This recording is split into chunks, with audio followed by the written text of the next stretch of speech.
The title was a bit of a play on the German term Development über alles, which means above everything else. And my paper, or my presentation, is really exploring the idea that we have a 2016 Planning, Development and Infrastructure Act that is actually seriously out of date, because in the interim we have gone through some really dramatic and quite confronting changes. We've had a COVID pandemic and we're still going through that. We have seen and heard and watched on the news the huge displacement of populations from one part of the globe to the other, which has been unprecedented. Many millions of people living in refugee camps, and also the extreme weather events which David referred to. I was particularly concerned to read that for the first time in memory it has rained in Greenland, and that the rate of melt is increasing, and apparently the amount of water that is frozen in that particular country will flood most of the major coastal cities in the world if it keeps going in that direction. So we do have huge challenges. But what I'm going to do is actually have a look at the legislation from the point of view of how it's really marginalised our community and our councils, and just interrogating the whole idea of what is democracy. I think the graphic illustrates the four aspects of it, and of course we're heading for the third one, which is in orange, a state election. So can we make a difference in the way we vote? I hope so. Active and engaged citizens, having a voice and making changes in society, an inclusive and equitable society, and the rule of law for both citizens and the government. So I'm going to touch on all of those as part of this presentation. And just to recap, the transitions to the current legislation and the additional documentations that have occurred, most of the structures were carried over into the new Planning, Development and Infrastructure Act, but with quite significant differences. The State Planning Commission's role expanded beyond that of what is now the SCAP, the State Planning Assessment Panel, and has pretty much a big responsibility in terms of being able to address all the challenges that we face in the future. The planning strategy for South Australia, which has had 7 volumes of planning strategy based on state regions, has been transitioned across to the state planning policies. We don't have regional plans, which is regrettable, because I think we have suffered from a city-centric mentality, and given that climate change is going to impact the whole of South Australia, we need to look very closely at our fertile areas and protect them for food production, and to also look at the long-term planning vision for regions. It's very unfortunate that we now have the ability to, the system encourages spot rezoning across the state, which essentially in the regional areas there's no regional plan. So it's premature. And it's a great concern that with regard to code amendments, the access to information is quite difficult. It's hidden away within the SA planning portal. And I must admit a degree of absolute shock when I opened up the Riverbank Code Amendment to see what was happening. There seemed to be no sense of history or custodianship in the actions of what is presumably the arm of government that's looking at rezoning to allow development to happen. The new, because it was a new system, there needed to be practice directions to try to explain the procedural steps under the Act and the practice guidelines for what were to be accredited planners and the whole gamut of various skills and professions that are involved in development. The e-planning system stated that it would unite systems, information, processes and outcomes onto a publicly accessible electronic portal. Hands up who has managed to access that portal and not spend hours. There's a couple, that's great. Well, I think you probably represent the whole of South Australia's population in terms of the transparency of being able to get to information. The Community Engagement Charter was set up but is non-litigious from the point of view that it is a policy that facilitates community engagement. The design standards, we do have general design standards in a fairly rudimentary form in the code, but there's a lot of work to be done on that. So with the feedback, as you know, we went through 3 phases of review. The outback region, big blue area, incredibly arid, has opportunistic grazing industries that may be heavily hit by climate change, a temperature increase, as the temperatures in that area get up to over 50 degrees on a hot summer day. Phase 2, we had the rural councils, and then in phase 3 there was a bit of a collapse and carryover of quite a few of the councils that were in rural areas anyway. So the desired characteristics statements to guide new development were dropped.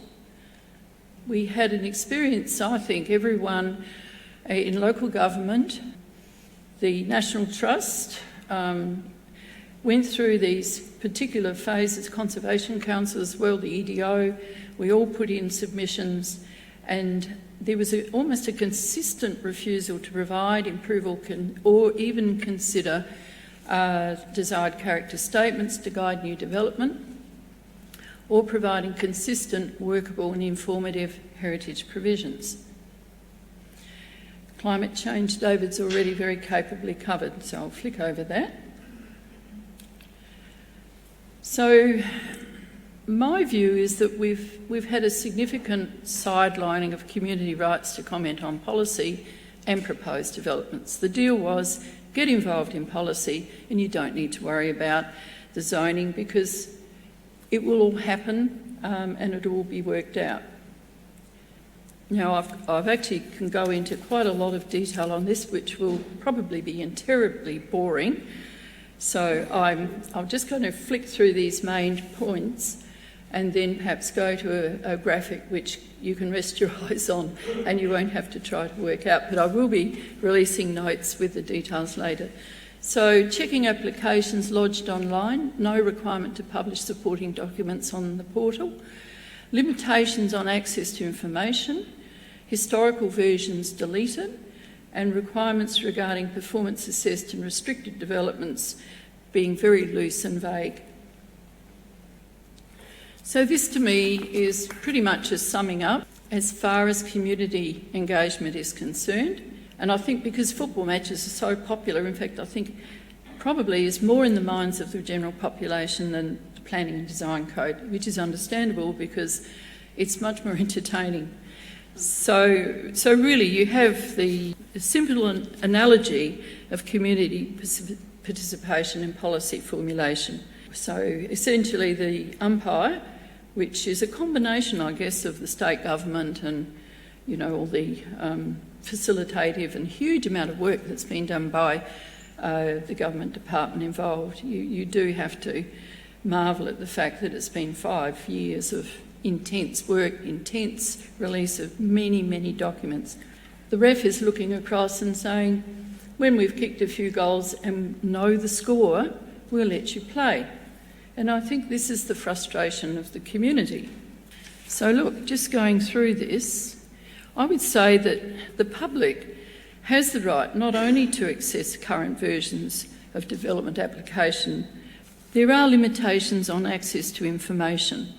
So yes, they have the right to access current versions of development applications, but also historical versions. To test the section, I've gone to the Plan SA website, found an old development application that I know exists, and checked what documents were available on the portal. The response is there are no documents currently associated with this application. I may be wrong, but it seems to me that historical versions of materials are not accessible via the portal. It seems the government has interpreted this section only to apply to the procedural documents, which are basically the practice directions, standards and specifications, but not to development applications themselves. During the notification period, plans are only required to be available until comment has closed. Keeping up with the code content, do we really have the equivalent of a development plan that stops still? I don't think so. We have continuous change in content, improvements, amendments noted during phase 3. The code grew bigger and more complex. Going online involves switching between 5 platforms that are difficult. The portal access to information time is very lengthy. I've spent at least 2 hours trying to find things at times. And assessments really do need to address relevant categories of land uses, policies, subzones, which take precedent over zones, and overlays take precedence over zone policies. So there is a real smorgasbord of process which is quite confusing to the public. If we look at the independence of the State Planning Commission, and I apologise for the pyramid of what is a rule of law Institute of Australia presentation of the pyramid of what constitutes due process. At the top of the point is equality before the law. Below that in the green are checks and balances on the use of power. Below that is the rights of accused and victims, which might be relevant to the planning process. Presumption of innocence and independence of the judiciary. And right down the bottom we have knowing the law, access to justice, freedom of speech and the right to assemble. Our rights have been affected about the right to assemble because of external influences, but when you look at that, when you look at what the Commission is on about, the checks and balances and use of power are relevant. The independence of the judiciary are particularly important, and access to justice. And I suppose that leads into the whole concept of third-party appeal rights. So this is a diagram which is a little bit complex. So here we have, right up the very top, different categories of development, and then of course over on the right, Crown development. If we look at decision makers, we see that accepted development doesn't need planning consent. So there are none. You can just go ahead and develop. Code assessed development, this gets a bit more complicated because they're within the code, they're deemed to satisfy and performance assessed. We have as the decision makers in this instance, and it's very interesting, an accredited professional, an assessment manager or assessment panel. Council has disappeared out of that system, although it pays for it. I think it's quite significant that your assessment manager of a council has very broad powers of delegation and is legally the actual planning authority. So any appeals or queries that go against the decision that comes out from that particular decision maker go directly and personally to him or her. I think that places significant pressures on that person in terms of being able to independently delegate down to planners, take responsibility for those decisions. And I think in some cases it's much better to have an organisation that is the authority rather than a person. It also opens up potential, even though there are very strict accreditation requirements for people who take that position, opportunity for intimidation possibly, and for corruption, I think. We're yet to see what might happen out of that process. Under performance assessed, we have the ability for the accredited professional to issue a consent to take it on. Now, I'm talking about building planning, and they're two separate processes, two separate requirements for accreditation.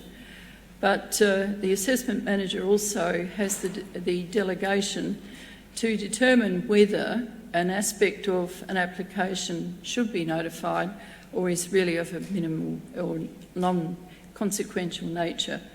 That in turn may be a question of disagreement by a resident who might be affected by that process.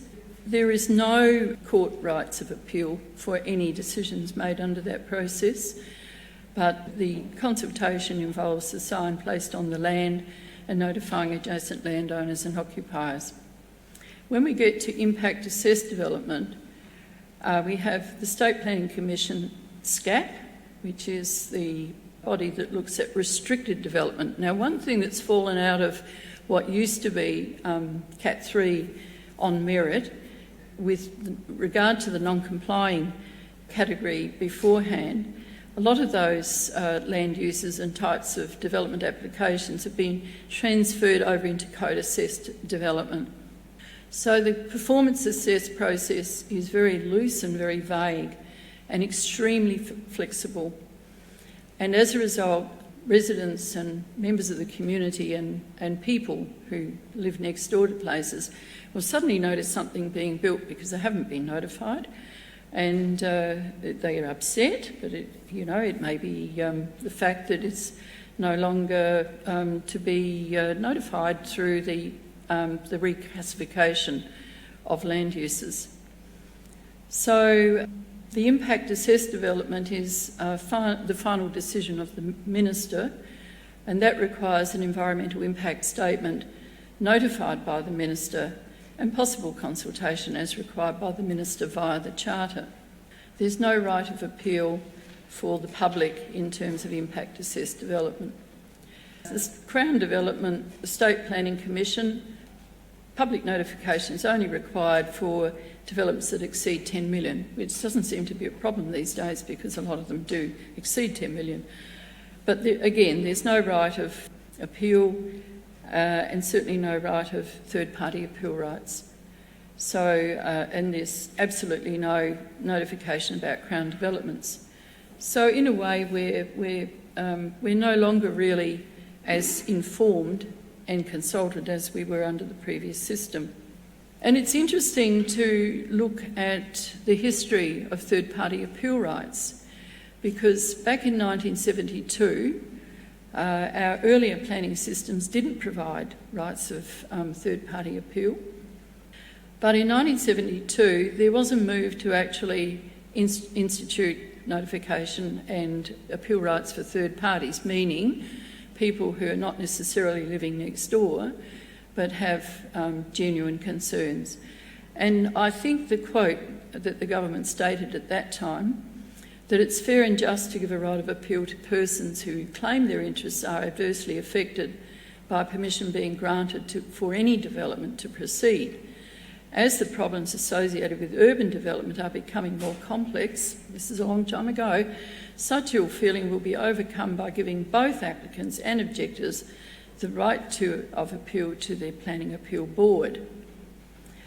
So that particular amendment to the legislation was given bipartisan support, and it felt that it adequately addressed the concerns for people affected by the proposed development, and also in situations where the authorities were not prepared to prevent perceived destruction of an area of conservation value and scenic amenity.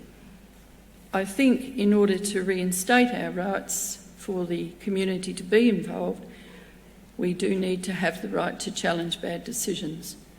Just coming to the role of Parliament to legislate, the reasons for the legislation are quite interesting. There is another transparency concern regarding community engagement with this process. The South Australian parliamentary process has traditionally included significant measures of accountability and transparency required before a bill could become law. The process included required public readings, the publication of a draft of the legislative text, open debate by elected members that represent constituencies across the state, the committee to study where the views consider the views of experts and citizens can be expressed, and recorded votes of all members in each of the two houses of Parliament. Now that happens for bills such as the Pastoral Lands Bill, which is currently very controversial but not yet tabled in Parliament. And there has been a lot of community concerns about the changes that are being proposed to the whole process, which is looking at probably 40% of the state under pastoral lease, and the move to a 100-year lease, which is equivalent to freeholding really, and also the fact that there will be no maximum stocking rates. So South Australia has in the past had a very good reputation in terms of proper land management of arid areas that are subject to regular droughts, and certainly with the future coming of higher temperatures, I think that needs to stay. But the other aspect of that, of course, is the resourcing of the government, providing some overview and contact with lessees. However, there is concern over the increase of an alternative process which sidesteps the parliamentary process through the parliamentary delegation of legislative powers. Over the past years, 3 years actually, 86% of new laws made in the state were under delegation. The process is provided for in the Subordinate Legislation Act 1978, which provides no public reading, no publication of draft legislative text, no open debate, no committee study to hear from experts and citizens, and no recorded vote. Overview of the process is with the Legislative Review Committee, which, as we know, comprises of 6 members selected across the membership of Parliament. They are actually responsible under the Act to scrutinise all rules, regulations and bylaws, and are required to be able to table in Parliament delegated legislation that's made by the government as a fait accompli. So there are issues about the capacity of the Legislative Review Committee to really recommend any changes, because they have a huge volume of work to go through. Currently there are 2 inquiries underway: the effectiveness of the current system of parliamentary committees and the Productivity Commission of SA to look at the reform of the state's regulatory framework. There was a reference to the fact that we had a metropolitan open space scheme. By regulation, that was quietly changed from a dedication to buying up open space and funding the extension of open space corridors throughout the metropolitan area. And it is wonderful to go and ride your bike down the linear park along the Torrens, connect up to the coastal bikeways and along. And, a lot of things have happened that are very positive in the process. We do now have a conservation zone for the washball down south, and the last significant vestige of native vegetation in the areas around that. And of course the reference to the recent national park announcement for O'Halloran Hill Estate, which is really quite wonderful. So I think what we need is really to be very wary of the process of subordinate legislation, because there is a lot of legislation that's going through that's not really being exposed and debated out in the public.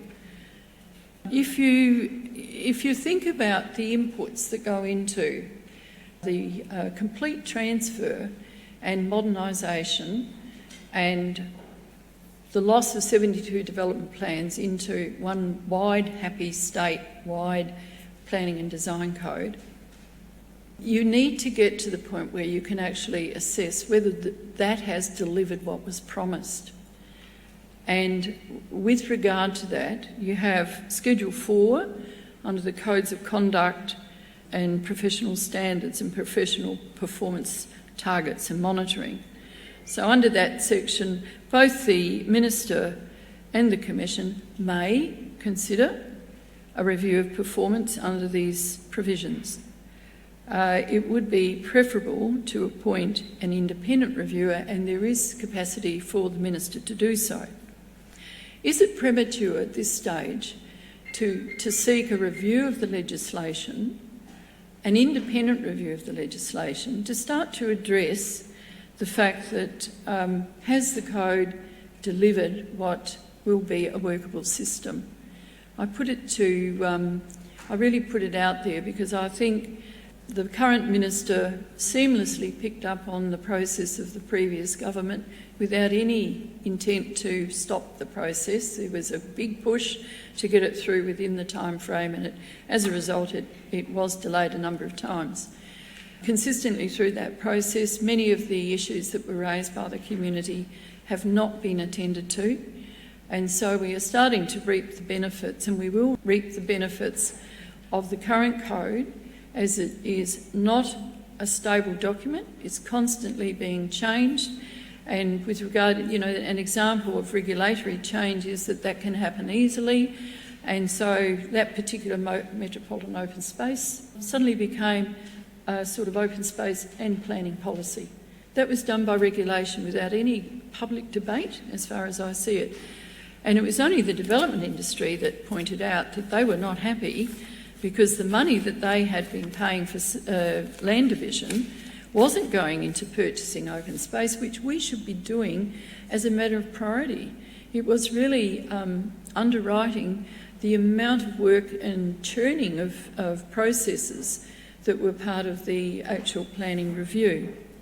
Just in conclusion, where will we be in 50 years' time? I don't know. We may be living underground, we may be doing things totally different. But my conclusion is the lack of transparency and meaningful participation should be re-examined and corrected by late 2022. Overall, the PDI legislation needs an independent and comprehensive review to redress the many limitations on access to information by the community, and a recommendation to reform performance-assessed systems, improve public access to information and reform the current planning legislation and code information in a process that all stakeholders are respected and consulted at the same time. A prohibition on political donations to major parties or to any representative in Parliament, and rights of representation and third-party appeal rights of appeal reintroduced, processed fairly and in an inclusive manner within a system that fully communicates with all parties, and the heritage and democratic rights to be more firmly secured. So I thank you.